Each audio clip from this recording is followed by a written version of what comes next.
a tale of two very different duchesses. Queen Catherine emerges during a powerful speech as Meghan Markle hits a shocking new low by using her children to hawk her dodgy honey. So yes, this is the Thanksgiving video from Meghan, as fake as it comes, of course, filmed months and months ago. But I think the real downfall here for the Sussexes is the fact that now in her promotional material, she is directly invoking and using the name of her two children. By contrast, Catherine revealed the type of monarch she intends to be. So we're going to get a very unique take on these two very different women from royal YouTube sensation P-dina in just one moment. But first, I've got to take you through this shock new low from Ms. Markle. As Tom Sykes reports in The Royalist, Meghan puts Archie and Lili in her Thanksgiving mail shot. The argument that the no pictures rule is to protect her kids' privacy looks very strained in the face of a new as ever campaign which actively seeks to sell Archie and Lilibet's lifestyle. Now, I would say it doesn't just look strained. Actually, I would say it's been blown up into smithereens. Prince Harry looks like a goddamn fool because his wife is now using his two precious children on social media to hawk shitty sage honey. Tonight, critics are sounding the alarm again. Meghan Markle is being accused of hitting a new low, with commentators claiming she's using her children Archie and Lilibet to push products and fuel her brand. Meanwhile, Princess Catherine continues to win hearts with her quiet, graceful return to public life. The controversy erupted after commentators noticed Meghan's latest brand push, a rollout that critics argue is wrapped in family imagery. They claim the Sussex children were used as emotional leverage to draw attention to Meghan's ventures. Here's the reporting from Mr. Sykes. Meghan just put her kids slap bang into her Thanksgiving marketing campaign. What I imagine marketing experts of the future will make of this email when it is included in a compilation of a definitive history on how to run your personality-driven business into the ground is that it's deeply hypocritical to try and generate affection and fondness for your children when you have obsessively prevented their images from being published. Also, I would suggest that it's now fairly clear that the children and the husband, far from being kept at arm's length from the dirty business of commercial necessity, will absolutely be roped in whenever they are required. The Queen's generous farewell to them from royal life. It is my whole family's hope that today's agreement allows them to start building a happy and peaceful new life. Looks hopelessly naive now. Now, I have to say, I was the one saying this at the time. Tom Sykes goes on to say, I hope Meghan sought her kids' permission to include them in her little Thanksgiving email blast before she invaded their privacy in this way. Reading these emails from As Ever, it's hard not to think of how badly Harry and Meghan have played their hand.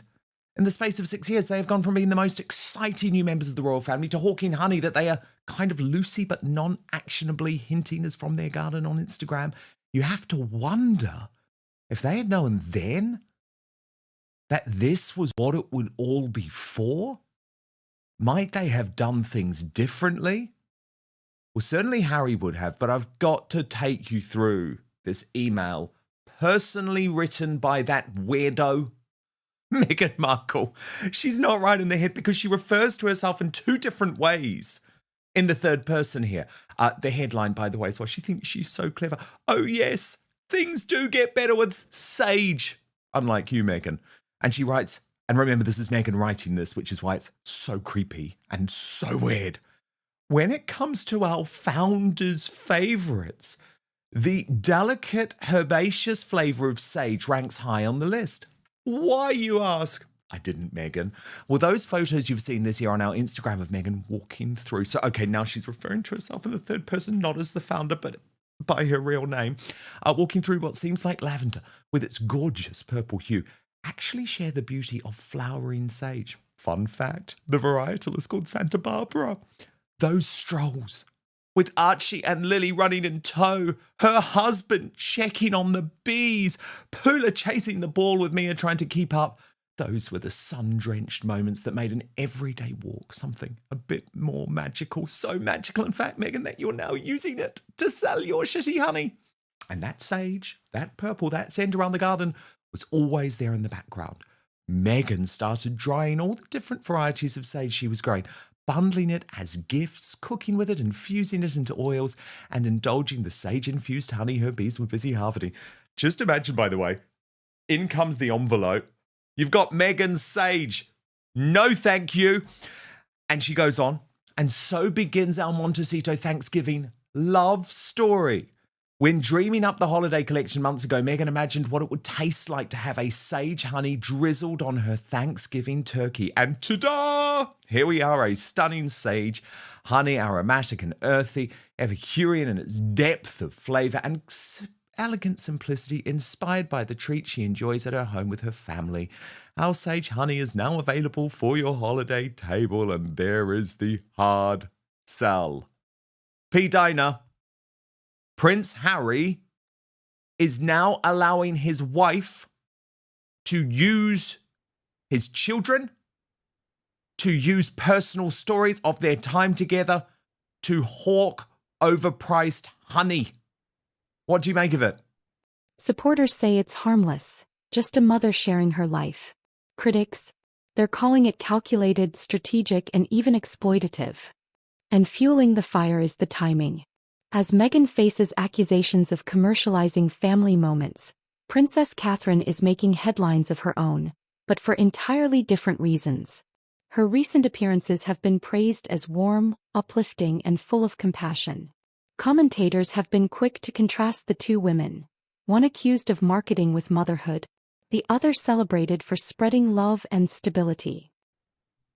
Well, I don't know that Harry is allowing it. I think Meghan is just doing what she wants to do, and Harry has no choice to go along with it. It, to me, looks like Meghan is just really desperate to try to keep this brand alive. It really is a dead brand. You would think if it were so wanted and popular that her celebrity friends would be endorsing her heavily. This is a product that only Meghan is able to talk about because nobody really wants to be associated with Meghan. And she just looks very desperate to me, bringing in the children. You don't really get to see the children, but they're there. She talks about them. And Harry is doing what he does, completely opposite of wanting to have his children a part of social media, let alone helping to sell products. Meghan just looks so cheap as someone who had such a close alignment with true royalty. It to me looks like a fall from grace. And it's really a pathetic situation, I think, that is also bringing Harry down. And I think more the reason why their titles will be stripped. She is not going Yes. to stop. It's going to continue. Strip the titles. Seriously, strip the titles. It's like she's this desperate, P-dina. And remember, up until a few months ago, the money was still rolling in from Netflix, right? Like the Yeah. desperation is only going to grow because that financial tap from Hollywood has well and truly been turned off now. No new series in production anywhere. Yeah, and she's going to keep trying to make it appear as if she is doing something. Things are moving forward, but that is not the case. I mean, even the stories around the brand, the products even being sold in the Netflix store is not happening.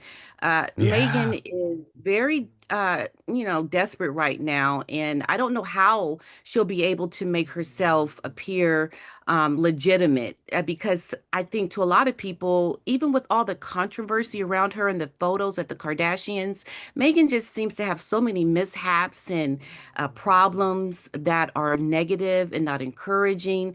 it just doesn't look well for her. And her single alignment with this product really validates how alone and isolated she is with her brand. I mean, she doesn't have the support of really high profile people to really legitimize her No, products. because the brand You is a know? disaster. And everyone Yeah. knows the brand is a disaster. It's embarrassing. I mean, if you're a big celebrity and you're posting was never on your Instagram, it's really, really bad. Like the fact that Oprah went there. Oh my God. And Yeah. I then, mean, yeah, just nuts. But then we she's can't. going down too, Yeah, just she to say. is. I think a lot She of people is. are not aligning with Oprah as much. No, no. Well, it was the beginning of the end, wasn't it? The interview. Right. Because it's Hmm. like, not only did you lie, not only did you allow someone else to lie, you let that lie about the British royal family go around the globe. I'll never forgive her for it, honestly. And I would just say Oprah had enough big interviews in her career not to have to end her reputation in that way. But, you know, she was Markled well and truly, wasn't she? But look, I Yeah. want to talk about the contrast, P-dina, because, you know, you say Meghan is so cheap and she used to have this connection to true royalty. And there was true royalty yesterday. And this was a major moment for Catherine, the Princess of Wales. She was actually at this event alongside Gareth Southgate, who is the former England football coach in the United Kingdom. But what people are saying, P-dina, is that this speech, this address, which made it onto the front page of the Daily Telegraph, was, as Tom Sykes describes it, a tantalizing glimpse of Queen Catherine. And he said, the Mhm. Princess of Wales, confident, Maine, suggested to me that she knows exactly what moment she is stepping into. And very much the suggestion is that after everything being derailed for a couple of years because of her cancer treatment, King Charles's growing health crisis means actually now we're starting to see her mission statement and we're starting to see the power being passed from one house of Windsor into the other. It's fascinating stuff. So, P-dina, we're seeing there, I think, what a Queen Catherine is going to be all about. Catherine is selling love, the concept of love at home. Meghan is selling her children in order to make money. I just thought the contrast yesterday was so great. Yeah, and how she really puts the focus on what a lot of people relate to. And I think that is the message that that resonates with Catherine. The things that she says really touches the homes and hearts of the people. With Megan, you look at what she is doing and you can only feel sorry for how she's treating her children, how she's using them as pawns. And it just shows the contrast between what is important for the people and what the work of the monarchy is about, this things that Catherine is saying, and how with Meghan, you just look at the complete opposite. And even Harry is not aligned with what his wife is doing. And it just, to me, feels like once again, Meghan is about herself. It's not really about her children. It's about gaining this empire off of the backs of her children, while Catherine focuses on the love of the home and the children. And it brings value to a lot of people, what Catherine says. Meghan doesn't bring value, she brings disdain and disgust, really. Because you just look at someone who has fallen so far and you look at what she's doing, selling products. It just feels wrong to me. And you just have to look at Meghan and think how she is not really looking out for the welfare of her children. She really isn't. I don't know how this is going to end in terms of these children, but I can say with certainty that it doesn't seem to be coming off with a good start for someone who is in the public eye so heavily, that you are using your children this way. It just doesn't get any better when you see how she is using her children. It, to me, Indeed. it's quite sad. And Catherine is not just looking out for her own children at home. She wants all children, especially in the United Exactly. Kingdom, to have love. This isn't the first time questions have been raised about Archie and Lilibet appearing adjacent to media and business moves. Critics argue the Sussexes fought for privacy, yet now the children are subtly folded into promotional narratives. Again, these are critic claims, not confirmed intentions. But perception shapes headlines, and the perception here is not flattering. There's a broader conversation happening too. Are Harry and Meghan mixing activism, family, and branding in ways that feel inauthentic? Are they losing the media battle by trying to do too much at once? Meanwhile, Catherine's efforts appear simple, traditional, and focused on service, the very traits that critics say highlight Meghan's overly polished media strategy. In the world of royal PR, optics are everything. Using children in a brand narrative, even subtly, is a dangerous line to walk. But Catherine's consistent, understated approach? It's winning her admiration across the globe. So the question becomes, is Meghan's strategy bold and modern, or too commercial for a royal audience? What do you think? Did Meghan cross a line by involving Archie and Lili in product promotion? Or are critics going too far?